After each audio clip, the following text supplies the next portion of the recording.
The purpose of this presentation is to provide a user-friendly resource and general guidance to the program office, contracting officers, representatives who compile the necessary element of a purchase request package. This information is targeted primarily towards cores and technical experts who seek supplies and simple services. This presentation highlights what evaluation criteria are, why they are necessary, who writes them, and how the right evaluation criteria support a successful evaluation experience.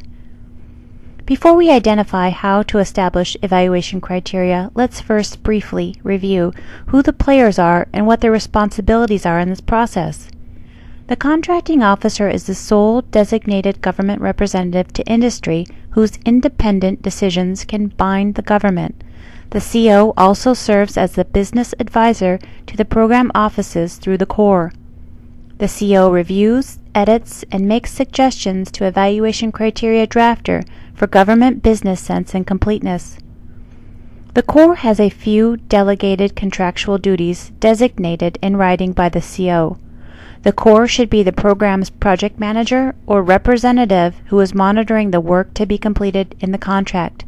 However, pre-award, the core creates the purchase request by supplying the necessary information in the purchase request package. Although this briefing will not cover the procurement process itself, an overview of the major steps are included for both the core and the CO. Evaluation criteria are part of a complete purchase request package. If the PR is for services, then the evaluation criteria align closely with the statement of work.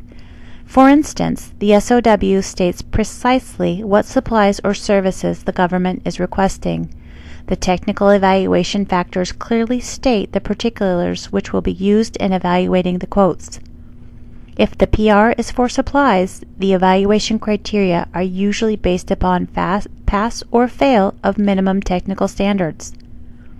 Evaluation criteria can guide the competitors in preparing its quotes. The quoter may choose to emphasize its strengths, structure its quote, and its technical approach based upon the evaluation criteria. These are a few of the reasons it is important to understand and think through what evaluation criteria are. The CO cannot award a contract that is not in the best interest of the government, and therefore must always make a best value decision. As one piece of the business decision, the CO must weigh several factors and determine what the best value to the government is. This is where the evaluation criteria and subsequent evaluation process becomes increasingly important. Within this continuum, the acquisition team can use lowest price technically acceptable criteria or the trade-off process. LPTA is used most frequently for simple commercial items or services where there is little distinguishable difference between contractors. It is important to note evaluation factors must be established by the government and published in the solicitation. In turn, these published evaluation criteria and only these criteria are used to evaluate the quote. Unsuccessful contracts can result from poorly written SOWs and evaluation criteria which do not best fit with the government's need. Many programs can think the resulting contract is a bad contract, but the contract may be troublesome because of a poorly written statement of work and evaluation criteria which do not allow for the best solution to come forward. Please keep that thought in mind. Well-written statements of work and evaluation criteria can make or break a project. The onus is on the program, while the contracting officer is here to review the business need to align with government spending mandates and fair and equal opportunity to all competitors. LPTA is appropriate when there is little meaningful difference between competitors. Simple supplies, for instance, often best fit with LPTA. Often, the minimum specifications are established by industry standards.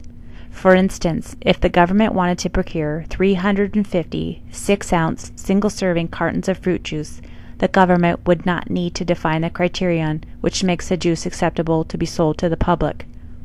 It is similar with simple services. If the government wants to move from one location to another, unless there are special considerations, it often makes little difference technically who the contractor is. Creating evaluation criteria for lowest price technically acceptable is specific to the supply at hand. A few are provided here as examples. For instance, if the department has an energy policy and it is an evaluation criteria, these policy specifications would need to be included in the solicitation, and the government would evaluate if the quote met all the specifications. This analysis would determine, did the quote meet all specifications? If so, it would pass. If not, it would fail. Creating evaluation criteria for lowest price technically acceptable is specific to the service at hand. A few are provided here as examples.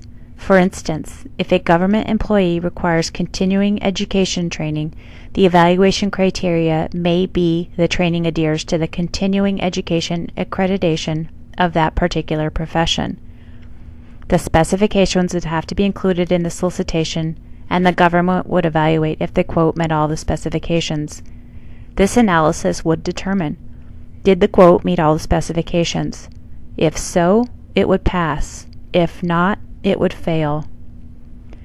When considering the trade-off process, the project manager should consider the importance of the following.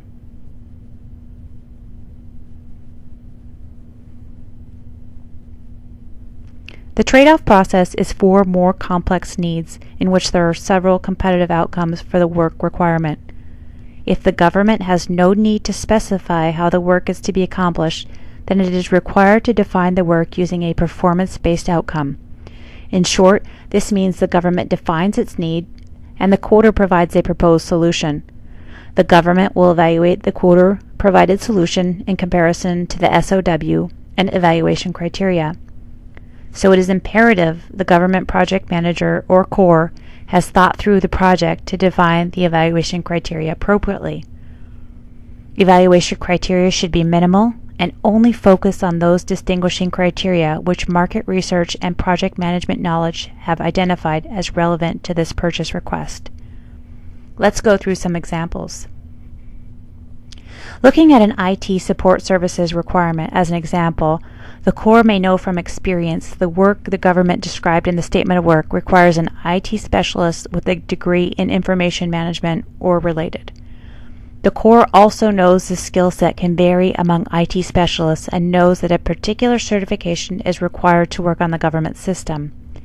The government has determined it is too risky to allow an inexperienced IT specialist to operate on its system.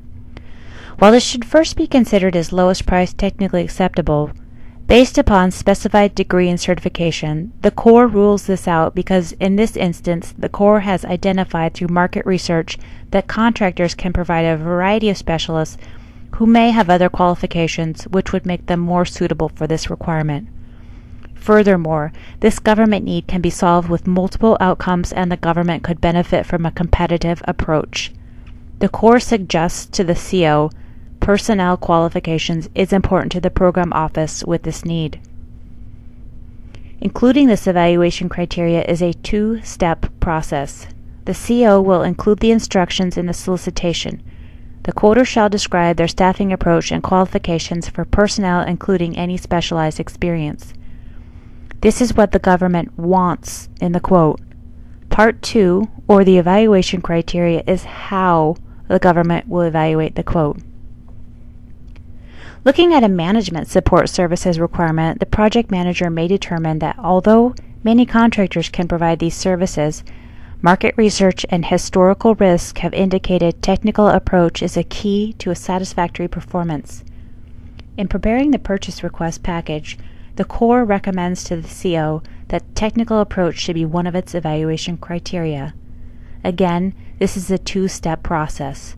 First, the government tells the contractor what evaluation criteria we are using, followed by how we will evaluate the quoter's response. As a final example in this presentation of possible evaluation criteria is past performance. The Office of Management and Budget and the Office of Federal Procurement Policy have insisted past performance be included in applicable solicitations. Past performance is used as an indicator to determine if the contractor has performed satisfactorily in the past. The three examples here are commonly used but not exclusive. One pitfall to avoid is using too many evaluation criteria. The fewer in number, the better. The solicitation will have defined evaluation criteria. These or something similar are ratings the evaluation team will use in its evaluation to determine if the quote meets the evaluation criteria. For instance, management approach may be rated as acceptable. The solicitation will also include a narrative regarding the evaluation process. It will be substantially similar to the U.S. Department of the Interior Bureau of Indian Affairs ratings focus on the ability of the quoter to accomplish the goals outlined in the SOW, as well as the strengths, weaknesses, and risks demonstrated in the quoter's technical plan. Ratings will be assigned to each technical quote by the reviewer based upon the criteria above. In the case of one or more reviewer, the ratings will be assigned by consensus. Evaluation criteria ratings are often different for past performance. Here is a common example. Again, it is what is advertised in the request for quote that is true for the current evaluation. Along with a well-written statement of work, the evaluation criteria in the pre-award phase of the procurement can be used to make or break the government project. If the SOW is poorly written and the evaluation criteria are not fair, objective, and appropriate, a protest, which will stop all work, can result, and the chance for poor contract performance and poor contractor choice greatly increase. In summary, the evaluation criteria should first be evaluated as lowest price technically acceptable. If this is not possible, several trade-off considerations need to be considered. Finally, the evaluation criteria should be based upon meaningful discriminators determined by market research, program risk, and in consideration with the particulars of the government's current project need. Should you have any questions regarding the evaluation criteria or procurement process, please kindly contact your local acquisition professional.